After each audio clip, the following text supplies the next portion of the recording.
Hi, my name is Nani Matikela. Welcome to my YouTube channel. So today I want us to talk about Ujudge Rata. Oh my God. Senzo Meyiwa case will forever be famous. I'm telling you, just like its person, Senzo. Senzo Meyiwa will forever be famous. His murder trial will forever be famous. Judge Rata Mokwatleng will forever be famous for being rude. Okay, Nike. Oh, he will forever be famous for being rude and insufferable human being. Was what? What? Son? So Judge Rata explodes at Ramusipele in court. You need some of us have some intelligence. So meaning that Ramusipele needs some intelligence. You need intelligence. Udom. That's what he did. Let's talk about this and let's break it down. Something unexpected unfolded inside Pretoria High Court, and it immediately caught the attention of everyone watching the Senzo Meyiwa murder trial, including the people that were inside the courtroom. What started as a technical discussion about names on the court record suddenly turned into one of the most tense courtroom exchange we've seen in this trial. I guess because the person that was in the center of it all is someone who has always been preserved, respectful, and so forth. He still is, except that they have decided that fuck off, I've been dealing with this nonsense for 3.5 years, okay? So at the center of it all was Judge Rata Mokwatleng and Advocate Ramusipele. Let's break down exactly what happened. During the proceedings, a dispute emerged about the correct name appearing on a legal document. Ramusipele was trying to clarify the record, explaining that the names being referenced might not belong to the same person. In legal proceedings, that might sound like a minor detail, but accuracy on the record matters. Ramusipele calmly argued that the court should leave the record as it appears, because there could be different individuals involved. But that is when the atmosphere in the courtroom shifted. Judge Rata Mokwatleng interrupted and began explaining that after sitting on the case for more than 3.5 years, the court already knew which attorney was being referred to. You got that right. From the judge's perspective, the issue seemed obvious, but then came the moment that immediately raised eyebrows. The judge said that some things require intelligence to understand. Ngiyamjaja, ujudge. Oh, ngiyamjaja, Demet, ngiyamjaja. I'm full of judgment for yena. Because tell me why. In fact, that comment was right. Man, hear me out, don't get pissed. That comment was right. Unyanisile that some things need intelligence for him, not for Ramusipele. Because if he was intelligent as he wants us to believe, he would have known that Gia and Manchia are two different surnames. He would have known. But his intelligence was lacking in that moment. And Ramusipele was intelligent one. Because now these are two surnames, Miss Njia and then Mr. Manjia. Those are two different. Even if you are Tswana and I'm Xhosa, the bottom line is Matja. I, Njia.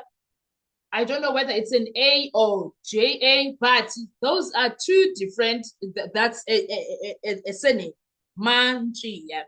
And then Njia, TJIA, that's another surname. So while Judge Rata says it needs intelligence, I compare someone else and direct that to Ramusipele, but not him.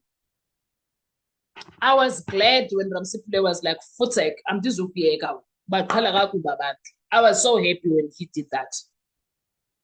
I don't want to sit here and lie and act as if I was not impressed and happy when Ramusipele stood his ground. I was very much impressed. Because, excuse me, that is where I get then that moment became something that we immediately were like, sir, the intelligence is lacking from us. In fact, their call is coming from within the house, Judge Rata. The telephone call that you are hearing is coming from within the house. Deal with it. You need to answer it. The judge said some things require intelligence to understand, and that he added something even more striking. He said, at least I've got some intelligence. Who doesn't?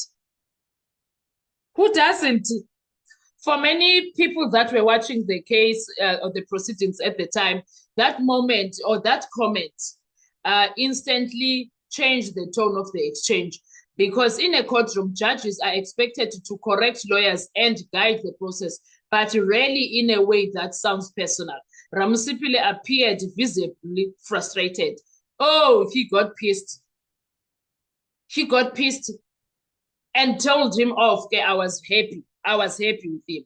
He tried to explain that in his own practice, candidate attorneys do not appear on his firm's letterhead, and therefore the distinction he was raising was legitimate. But the judge was clearly ready to move on. This is the other part that pissed me off, okay, when it comes to this. This is the other part that it pissed the hell out of me, Kosiam. It pissed the hell out of me.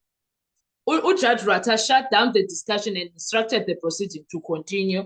On the surface, that might look like judge simply maintaining control of the courtroom, but the moment did not end there. Later in the proceeding, advocate made other remarks. We'll come back to that and do another video when it comes to that. But there is something that caught my attention that pissed me off here.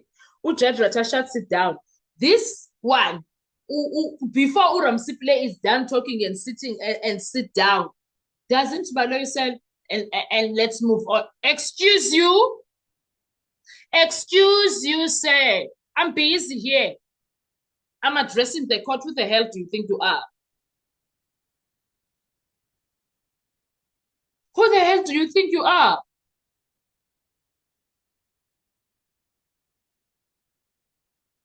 Haibo. He comes in and he goes on, continues with the case as if nothing happened. As Judge Rata was shutting down Ramusipile, Baloyi was also shutting down. I was so pissed.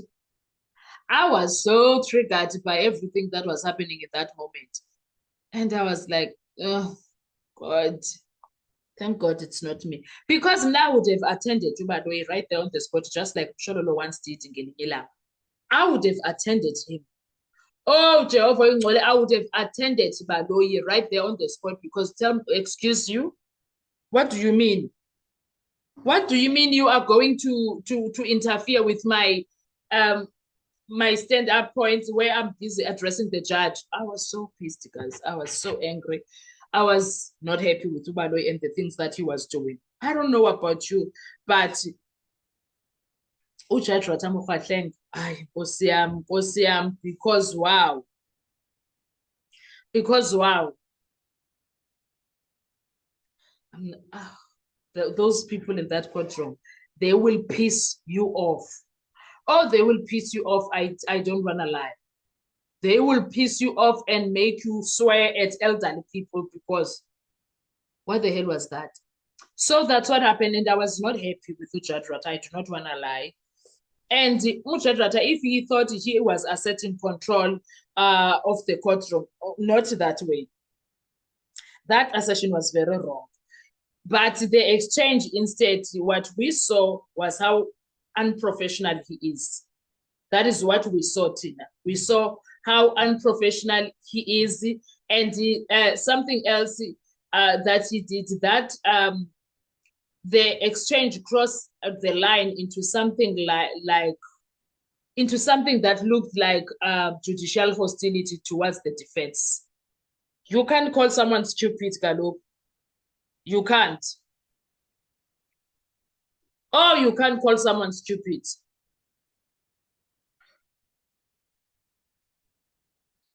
He is hostile. He is a hostile judge, Judge Rata Mokgatleng. That's what we can all agree on. He is a hostile judge.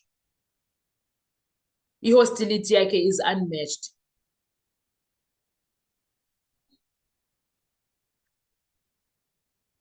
And at that moment, what is certain is that that moment, That moment, guys, revealed something deeper about the dynamics inside that courtroom. Because when the tension between the bench and defense becomes visible, every future exchange starts to be viewed through that lens. And in a case as closely watched as Senzo Meyiwa made a trial, and it raises eyebrows all the time because we will never forget what Judge Rata did. Those moments, they don't go away unnoticed. I don't think he understands the magnitude of that, Judge Rata.